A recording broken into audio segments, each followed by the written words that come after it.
What a year, what a video, and Harvey Barnett's clarion call to not let the lights go out resonates as we remember the Peter, Paul, and Mary song that was the 1980s anthem for the Soviet Jewry movement. And it's with certainty and pride I tell you today, in the year 5779, the flame of Jewish life in Chicago burns brighter than ever.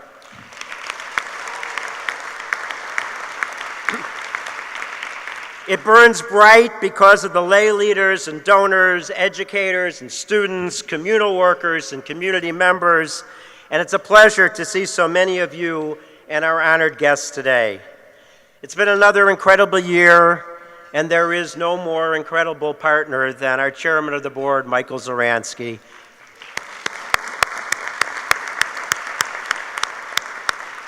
Michael is an inspirational leader and a great friend, and personally, on behalf of a very grateful community, we thank you for 2 fabulous years.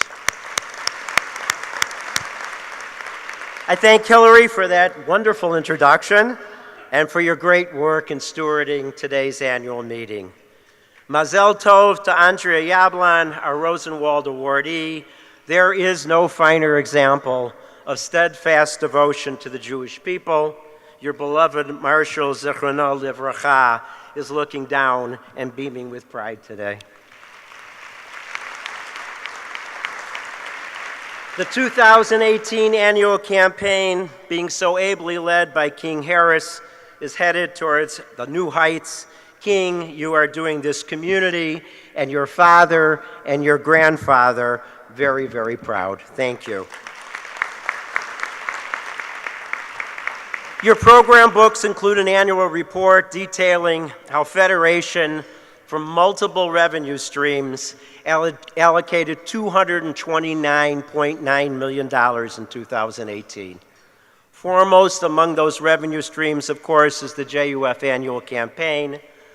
This really astonishing total allows us to serve over 500,000 Chicagoans of all faiths and millions of Jews in Israel and all around the world, and demonstrates how JUF Federation amplifies our collective strength to make the world a better place. Reaching out to people in need, Jews and non-Jews alike, is emblematic of Jewish Chicago's big shoulder spirit. Last fall, when a series of natural disasters devastated communities across the Americas, Jewish Chicago donated $1.2 million to our disaster relief fund. Your federation is proud to serve as our community's conduit for non-sectarian aid, absorbing all the administrative costs.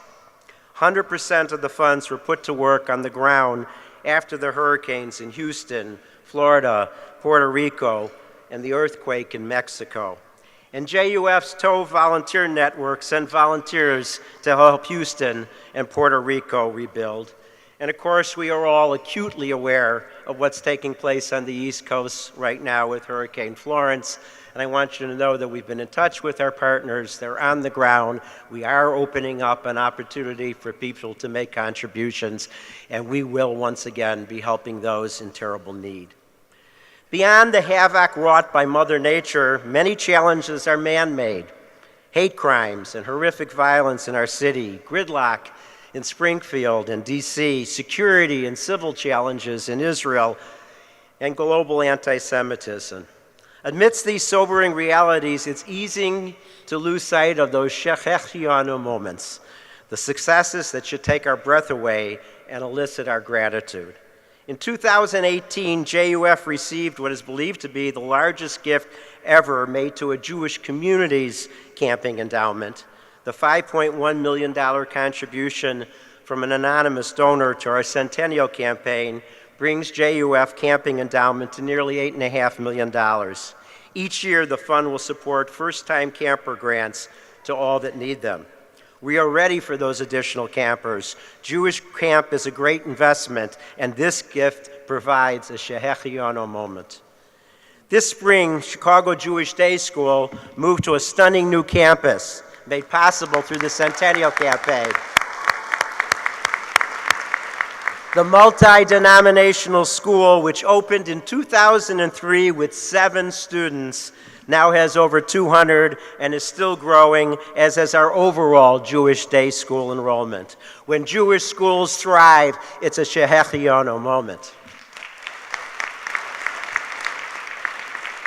Buoyed by additional $4.6 million funding from our Defiant Requiem Verdi at Therese in concert, this year's JUF Holocaust Community Services assisted over 2,000 Holocaust survivors here in Chicago. Over 500 additional survivors began receiving financial assistance through the program administered by CJE. It's a privilege to live in a community where survivors are never forgotten nor forsaken.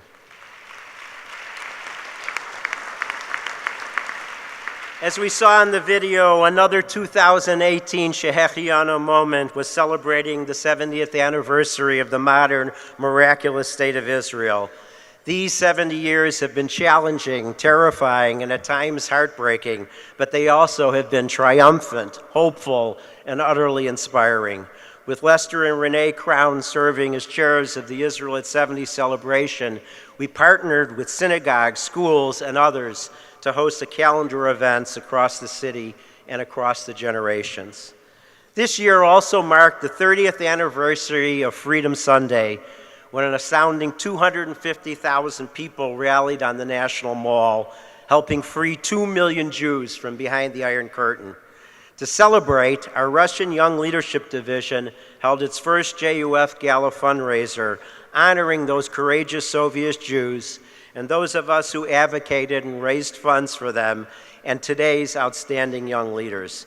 This dinner was a Shehechianu moment, and we only had to wait 30 years in the making. We are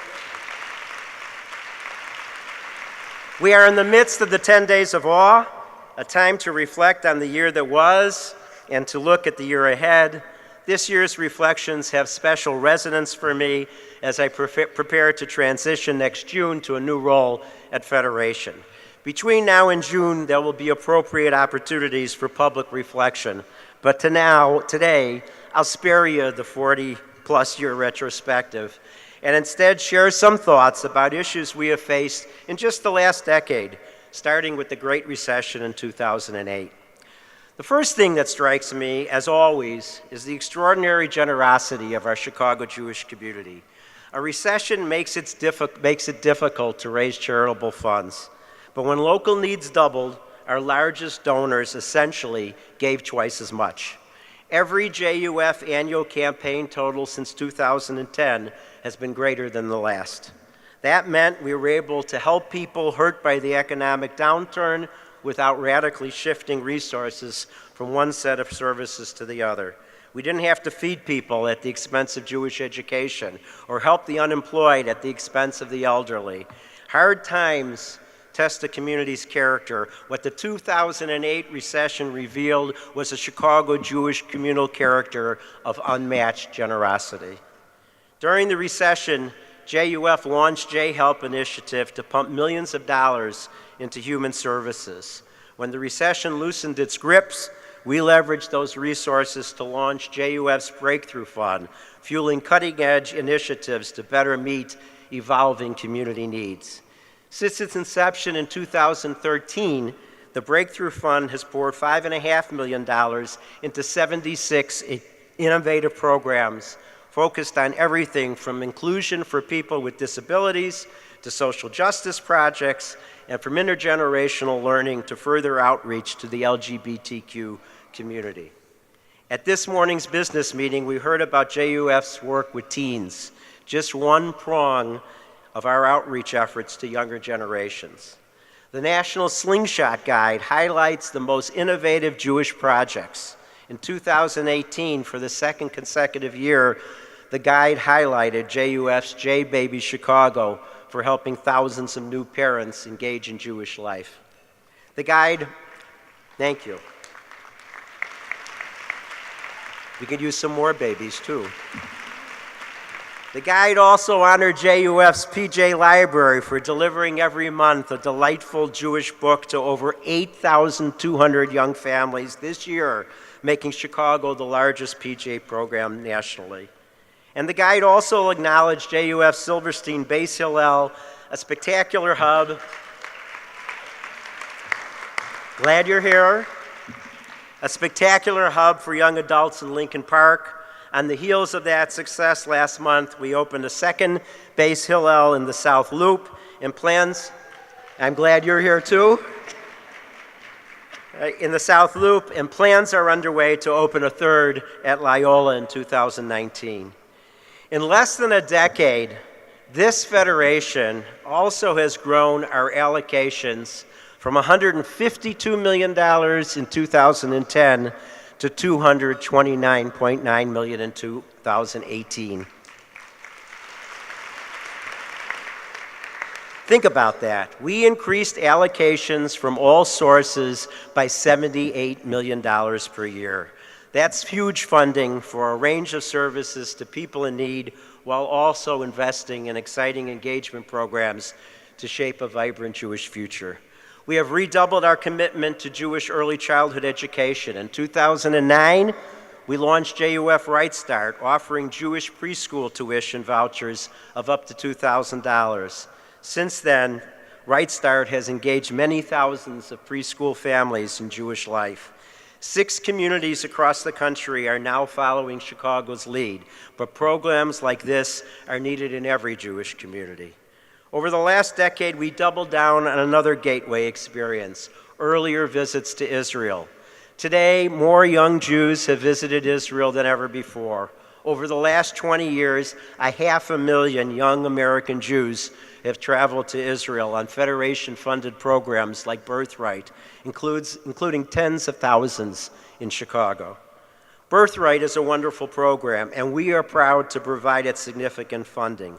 But our American Jewish community can do even more by investing in immersive Israel experience for young teens that sets in motion greater engagement during high school and college. This past year, we helped send about 3,400 young people to Israel, including about 310 eighth graders, more than half of whom were from public schools. But we need to be spending 1,000 and more, sending 1,000 or more every year. And again, shouldn't every Jewish community have such a program? Our American Jewish community needs to send thousands and thousands of American eighth graders to Israel in that critical year following Bar and Bat Mitzvah.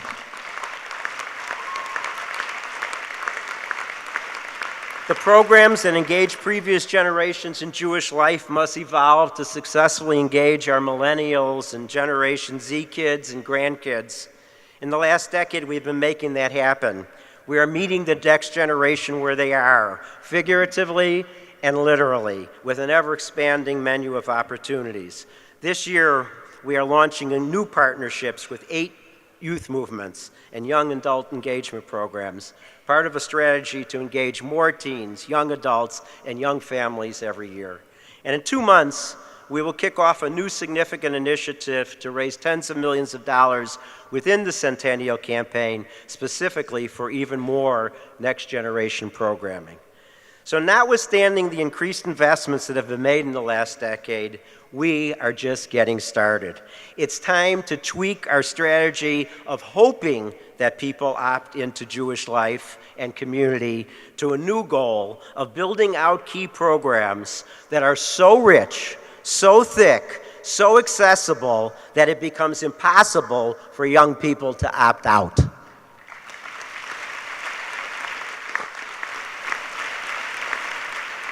In addition, the next generation will inherit some marvelous facilities and programs made possible through our Centennial Campaign. Since 2008, we have doubled the number of Centennial Campaign gifts and nearly doubled the Centennial total, which is fast approaching the $1 billion mark. In addition to the Base Hillels and the new Chicago Jewish Day School campus, some of the other post-recession new facilities include the Cohn Center for Jewish Life in Champaign, JCC's. Oh, I'm glad you're here too. That's a long schlep from Champaign. Thank you.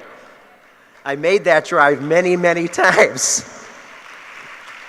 JCC's Elaine Frank Apache Day Camp and the Marvin Lusbetter Center for Health, Wellness and Fitness, the JFCS Abe and Ida Cooper Center, the Ida Crown Jewish Academy's new Skokie campus, Mount Sinai Hospital Siegel Outpatient Center, and the list goes on and on.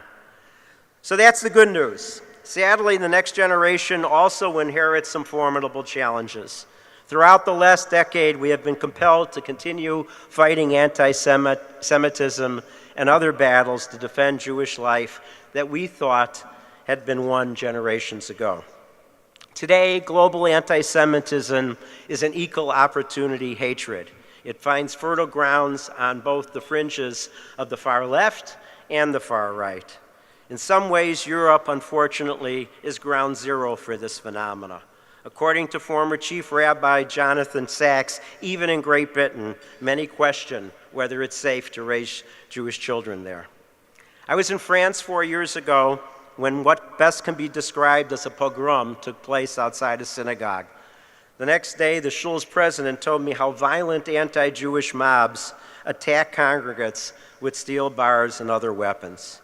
It's unthinkable that we are still fighting history's oldest hatred. Unthinkable and unacceptable. On the streets of Brussels and Amsterdam, Jews have been assaulted for wearing a kippah.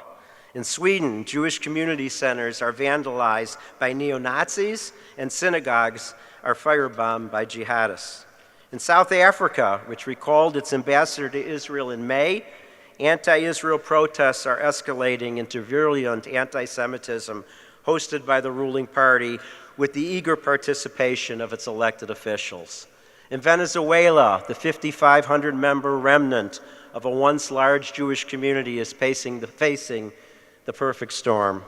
The country is in a downward spiral, food and medicine are scarce, and crime is rampant. In a community that has long endured state-sponsored anti-Semitism, conditions are ripe for disaster. Through our overseas partners, we are working to provide aid to Venezuelan Jews and to bring as many of them home to Israel as possible. In all too many countries, what was once aliyah of choice is becoming aliyah of necessity. Even as this underscores the fundamental importance of Israel's security and significance as a haven for Jews worldwide, over the last decade, we have had to defend Israel in ways we had hoped would no longer be necessary. The harsh reality is that in its 70 years, Israel has never experienced uninterrupted peace. Over the years, Israel invented the flash drive, the USB port, Waze, created irrigation advances that feed the developing world, stem cell therapies to treat cancer, and artificial retinas to restore vision, to name but just a few of the advances originating in Israel.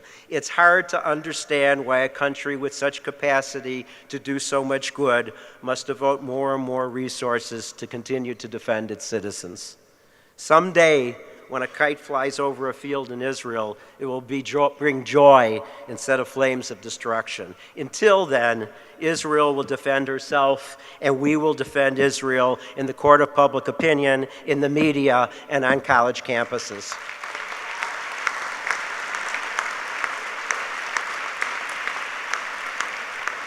College campuses have experienced the greatest increase in anti-Semitism in the country. Anti-Zionism and BDS are increasingly openly anti-Semitic. Israel, like every Western democracy, is not immune to criticism, but we will not tolerate the demonization, the delegitimization, and the double standard that is applied to the Jewish state.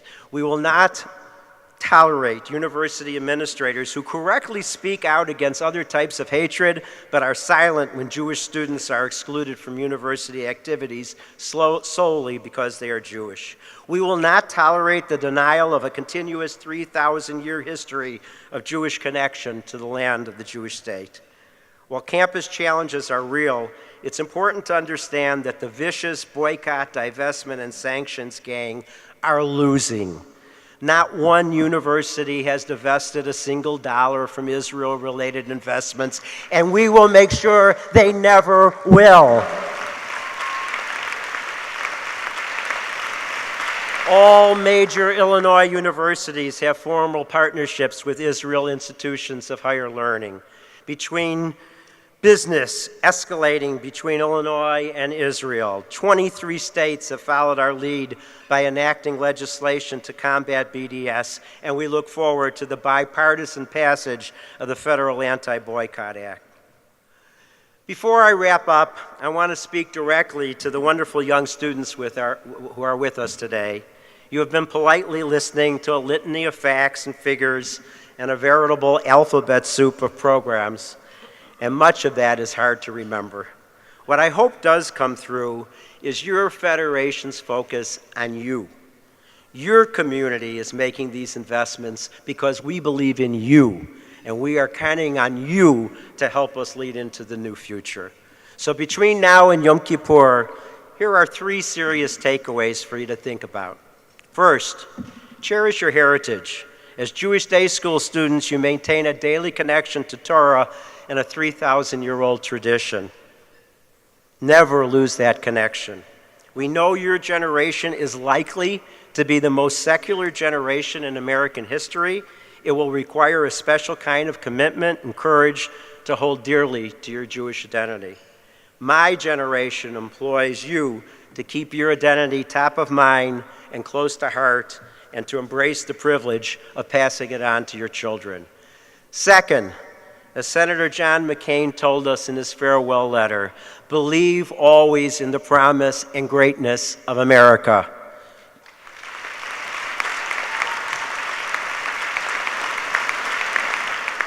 Your generation needs to be a catalyst for political change in the toxic quality of today's political climate. Our great country faces a political divide that feels unprecedented in modern history. The lack of civility, the demonization of the other, and the lack of bipartisan action to get things done must stop. As you develop your own political views, we urge you not to think of yourself exclusively as Republicans or Democrats, liberals or conservatives, but as Americans. Build bridges and bring people together. We are counting on you to help develop greater unity in America.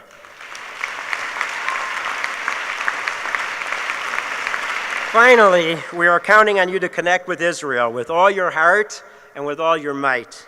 Your generation has never known a world free from terror, yet you have never known a world without a Jewish state.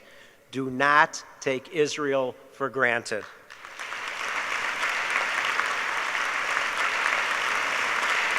Be vigilant in calling out anti-Semitism, but also listen to those with valid but loving criticisms of our Jewish state.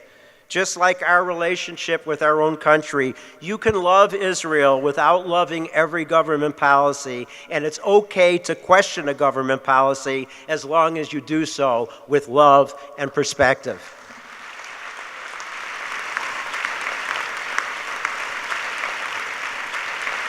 Dare to fight to make us better as Jews, as Americans, and as lovers of Israel. Dare to hope, dare to dialogue, dare to dream. My generation will be watching, and we know that you will make us proud. This is my last President's Annual Meeting report, but to be sure, it is not my last annual meeting. This federation and this community mean the world to me, and as one has secured a pledge or two over the past 47 years, I pledge that I will never miss an annual meeting. As it happens, in 1971, when I joined Federation as a young professional, the first event I attended was the annual meeting. I remember much of it as it was yesterday. It was held at the Palmer House with about 500 people in attendance. To be honest, I was dazzled. I was dazzled by the celebrity of those speaking. I was dazzled by the message of compassion, community, collective action, and of course, commitment to Israel. Those messages were my major takeaways 47 years ago, and I'm very proud that these values are what this federation continues to be about. So I remain dazzled by the scope and range and impact of our activities, dazzled by the skill and capacity of my professional colleagues who have done so much for so many, dazzled by our Federation's ability to attract a quality of volunteer leadership that has helped lead the American Jewish community for 118 years. And I'm dazzled by the love and connection I feel today and every day with all of you and all who are a part of our incredible community. May God continue to bless this community, this Federation, and each and every one of you.